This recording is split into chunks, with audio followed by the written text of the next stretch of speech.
Special Heart to Heart. I put together a good bunch of my friends that I think can tell some interesting stories. You know, country music's bigger and more popular than ever before. And I love to dig back in the archives with the people that really lived it, bring up some of the history and some of the great happenings in country music. So I've asked my friends to come over here today. You know, got my old buddy Ronnie Reno. Yeah. I got Tom Brumley. I got Mr. Buck Trent. Got Mr. Cal Smith. These are my friends, and more than that, they are all individuals that have achieved a great deal of success in their fields.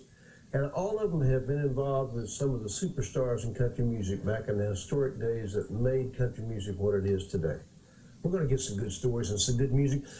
First of all, Tom Brumley, tell me about your trip out west to join the Buck Owens Band in when? 1964. Tell me about it. Yeah, Buck had called, and I went out there and got out there about 3 or 4 days before I started to work with him. And he said, "Don't worry about your guitar and amp and stuff. I have all the equipment you need. We have a Fender endorsement." And so I just left everything home, and mistake. But I got out there about 4 days before I started to work with him, and he said no rehearsal. I went out to see him, going to rehearse, no rehearsals. And so I said, well, let me see my guitar, and I'll get it all set up and, you know, get it in tune and make sure everything's working. And he said, don't worry about it. We'll get it out later. And I finally got to see it an hour before a gig, that first job with him. And when I got it, I was surprised. And Jay McDonald, who was his previous fiddle player, the last night he had played, he had took all the strings and ripped them off. And all the cables were unhooked as a Fender 1000. All the cables were unhooked, and some of the pedals broken off. And man, old Don Rich jumped on that thing and got strings on it and got 2 pedals working. And we had to back up Rose Maddox, too. She was opening for Buck that night, so you know what I mean. And no rehearsal. So anyway, it came off. And 2 days later, we went in the studio, and that's when I did Together Again with Buck on that same guitar. Well, Together Again, when I think of great moments in music, in my mind, Together Again was the most glorious steel guitar turnaround that I'd heard. And when I heard it the first time, it just absolutely blew me away. And it still does today. My goodness, thank you. Boy. Show it to us. Show it to us. Yeah. Yeah.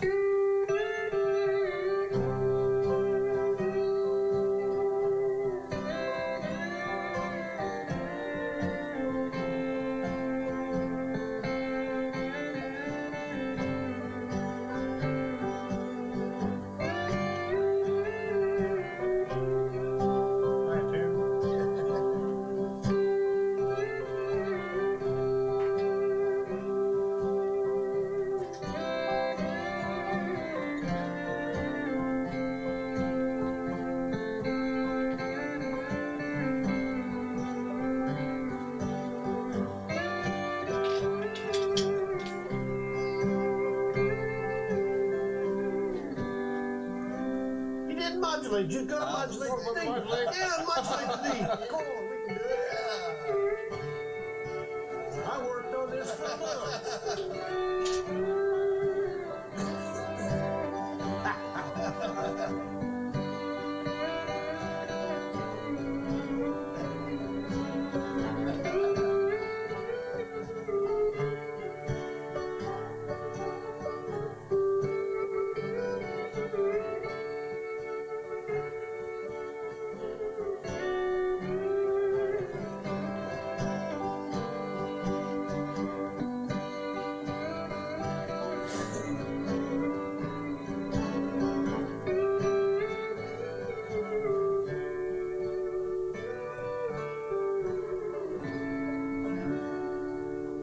Tom Brumley. Yeah, love it. That's great, Tom. And we'll be right back with some more Heart to Heart. Some of my friends are going to tell good stories, going to have good music, and that wasp will probably sting you because you've been looking at it. I saw that. Your eyes crossed just for a minute there, son. Celebrate the 4th of July with Now That's What I Call the USA, the Patriotic Country Collection. All your favorite country stars, including Montgomery Gentry, Kenny Chesney, and Luke Bryan. Now USA with Phil Vassar, Lee Greenwood, and Brooks and Dunn. Visit NowThat'sMusic.com/USA to buy your copy today. Now that's what I call the USA, with patriotic country songs from Eric Church and Trace Adkins. Made it to Harlem. Now USA with Rascal Flatts, Alan Jackson, and Carrie Underwood.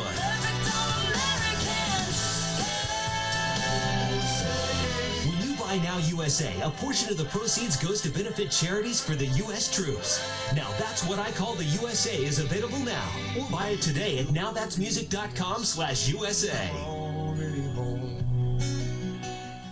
There's something special about the sound of old-time gospel music when it's sung from the heart. Music that you grew up singing. Now Blue Highways TV presents a CD set that will lift your spirits to the rafters of the church. Stan Hitchcock's Softly and Tenderly brings you 16 songs, such as Just a Closer Walk with Thee, In the Garden, and Precious Memories. You'll also get a second CD from the Goodwill Trio, recorded live at an old country church. You'll get such great gospel songs as No Tears in Heaven, One Day Closer Home, Lord, Build Me a Cabin, and many more. So call now and receive 2 CDs for only $23.95. Call the number on your screen to order the Goodwill Trio and Stan Hitchcock's Softly and Tenderly CDs for only $23.95. Or send your check or money order to Blue Highways TV, Goodwill Trio, 111 Shibble Drive, Hendersonville, Tennessee, 37075. We've got to answer the question. That Buck's brought a pretty good question up. He said that something happened to the end of your steel guitar. It just ends right there, where most steel guitars just keep going. I have to make room for Buck to sit there, so We appreciate I thought he was going to run clean off here over here. that's a kid's guitar. That's just But the one you played together again was on a Fender. Fender 1000, right? Oh, okay. Yeah, 1961 model, I think it was. Had that certain sound in it. Was that one of those stand-up steels, the old Fender steels, where you had to stand up? No, it had pedals, and I sit down. Did you start out playing the stand-up? Oh yeah, you better have to have a Single K, my first steel guitar. My dad gave $25 for it from Chicago Musical Instruments. Did you copy Don Warden, with the Oh, you stand-up bet I steel? did. You carried over? Yeah, because he grew up like I did here in the Ozarks, Right. and listened to Kid of the T.O., and that's where Don Warden That's right. played. That's where he Pick played. the steel up and go over and sing the harmony with Porter, and then pick And it then up pick it up and go back. Yeah, a little steel guitar, that's all it was to it. Not as near as a complicated. Now he's doing the same thing for Dolly. It's just,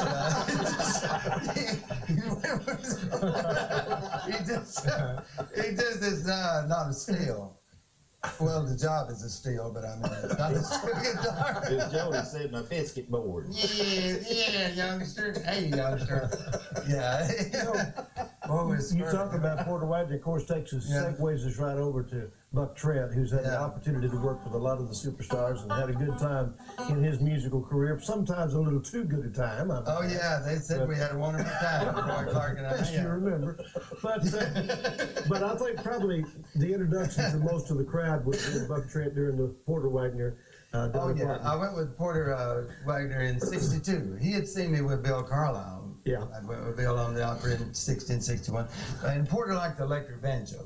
This is acoustic, and he liked the electric banjo and made it his style, his sound. We did, Carroll County Accident and all kind of stuff like that. And I was with him from '62 to '74. Yeah. And then Dolly come along there. Dolly was there about 7 years, and so we did a lot of recording, with Porter and Dolly and Porter and Dolly. And, Yeah, you were on all the records. oh, in fact, I recorded I'll Always Love You with Dolly the first time. Yeah. Yeah, boy, that's a good one, huh? Yeah, man. But we had a good time there for 12 years with Porter. It was just really something. He's a great, great leader. You know where he learned every bit of it? He learned every bit of that from Red Phone. Oh, I thought he was going to say you. Well, no.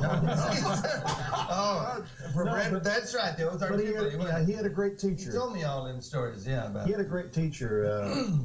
Red was a wonderful teacher of entertainers coming up. If you would listen to him, he could really mold you into. He believed that you should not leave that stage unless you had wrung every emotion out of laughter, tears, and just all the emotions you can go through. Red Foley would put you through it. And Porter studied it under him Yeah, he did. on the Ozark Jubilee. And I He did the recitations like Red, and Yeah. he studied all that, and he was super. If I ever had to go to war and could take somebody with me, it'd be Porter Wagoner. You betcha. Because he is so behind you and so. He's a great leader. Yeah. To the car. We were so like Or to a card game. Yeah, right to a card game. We all played poker with Ernest Tubb and Cal Smith and that. Yeah.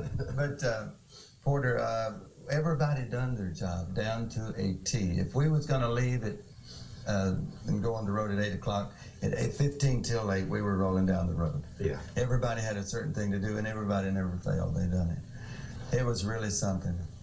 They all started in Springfield, Missouri. Actually, with Porter started in West Plains, Missouri. Yeah. But I was in high school, and Porter came to Springfield to be on Katy Batillo, and I was out at Pleasant Hope, just 14 miles north of Springfield. And of course, Tom was living down at Powell, That's right. Powell, Missouri, and his daddy being the late and great Albert E. Brumley, that has written the greatest gospel music of history.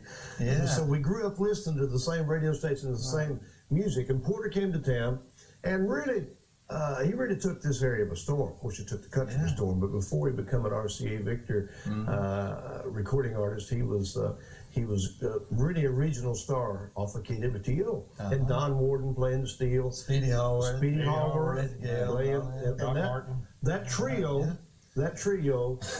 formed the sound that was the Satisfied Mind sound, and they recorded Satisfied Mind in the studio at Katy Batillo, just the three of them, and history was made right there. What a great song. That's the one that got him to be a member of the Grand Ole Opry, too. Yep. Well, but you had a chance to have some good memories, man. Good memories, yeah. One time Porter pulled the bus out before we was to leave town and run over my banjos. Said, I don't think I'll drive no more.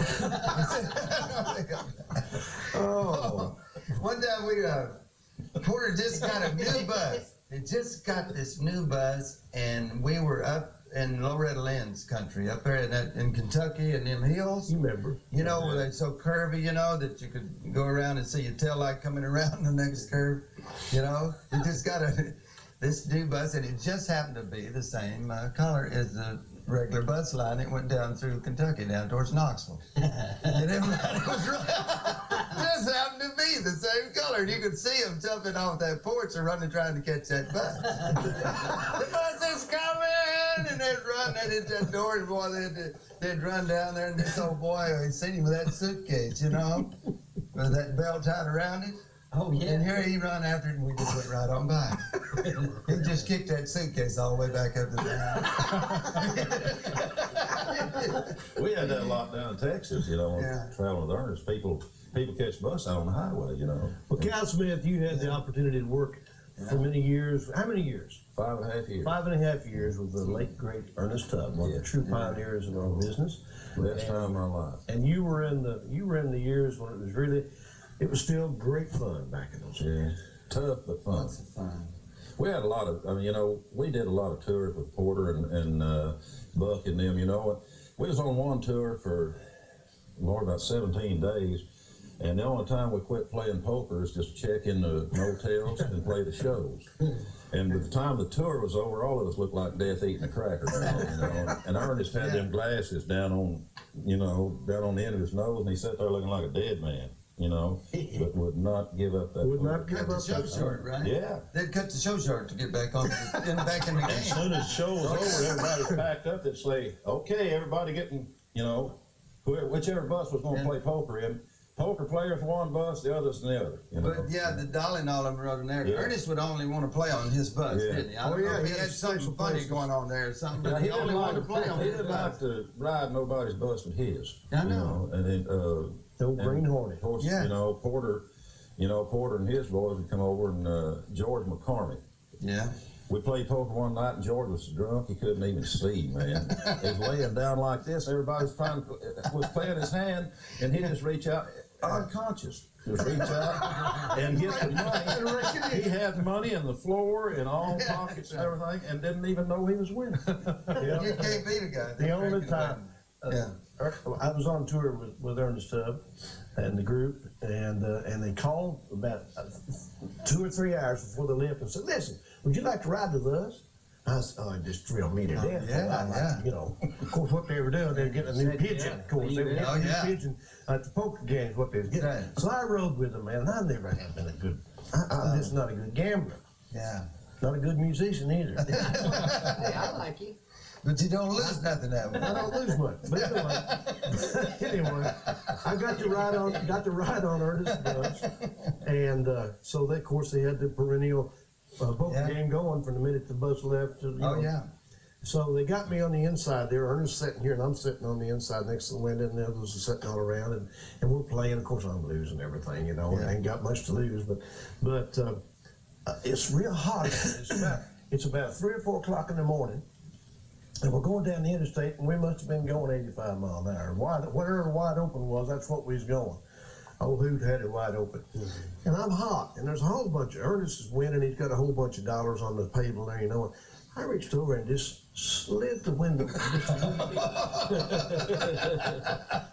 And it was just like a vacuum cleaner. Sucked all that money out of it. And Ernest never even, bless his heart, never even looked up and said, "Son, you want to shut that window?" Oh, I was mortified. Mortified. They never asked me to ride no more. That's it. Took all his winnings out the window. God, it was a little of that song, son. Well, let me put my cheater on. Oh, yeah, what fret? Look at it, he's putting it on the first fret. It's A position. For you folks, On the first fret. well, for you folks playing at home, you can put it on the third That would position. make it like B flat. See, now there's a guy that knows his music. What is bluegrass? My capo. He don't know his song, but he knows his music. Do a verse, we'll then do a turn around, then do a verse out. Okay. You ready? We're ready. Yes, I know I've been untrue, and I have hurt you through and through, but please have mercy on this heart of mine. Take me back and try me one more time. Yes,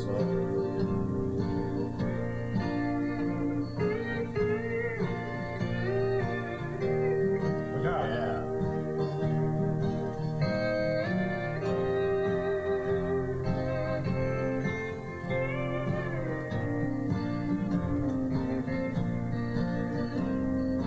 If you don't come back, my dear, oh, that's low.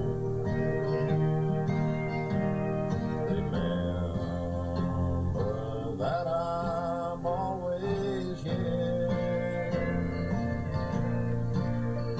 with just a memory of your love so fine. That's an extra measure right there. Oh, take me back and try me one more time.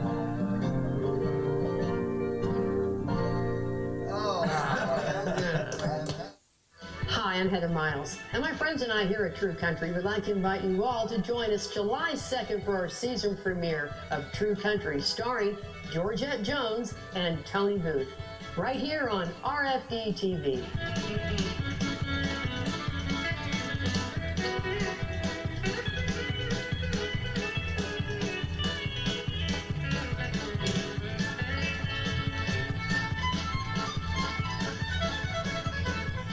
Hi everybody, I'm Lori Ancrook. Coming up on the next Celebrity Kitchen, are you seriously using a whole pound of butter? Yeah, you know, you need that flavor. Superstar songwriter Kent Blasey shares his cookie recipe that Garth Brooks loves. I've been perfecting it for years. And he does it all by hand, the old-fashioned way. This puts the love and the mojo in it. Kent Blasey's 3-way cookie recipe on the next Celebrity Kitchen. It's a tough gig, but oh my God.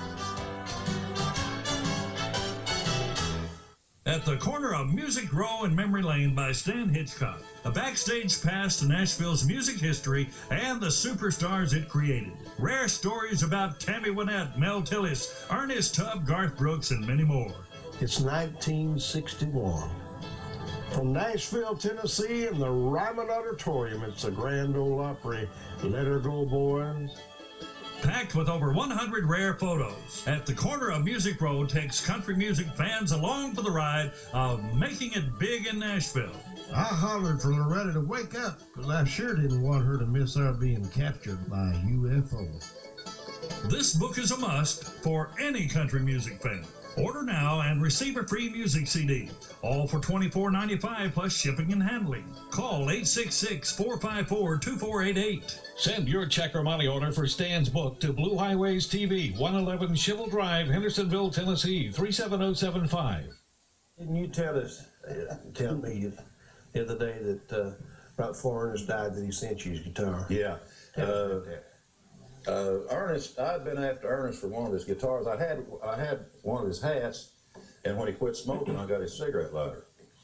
And I'd been after him for years. You know, I'd always throw a hint to him. You know, I sure would like to have one of your guitars. You know, and when Ernest, Ernest took down with emphysema, and he worked the road until he just couldn't go any longer. You know, and the fact on the last dates he played, I went out on the road and with him I didn't want him to know that I was going to help him out. I just called him and asked him if I could go with him, you know, and I'd come on stage and sing some songs with him, you know, and I didn't want him to think that I was going on purpose, because he'd say, no, I don't think you better come, you know. But anyway, just about a year before he died, when he had to get off the road, and he knew that he was definitely off the road,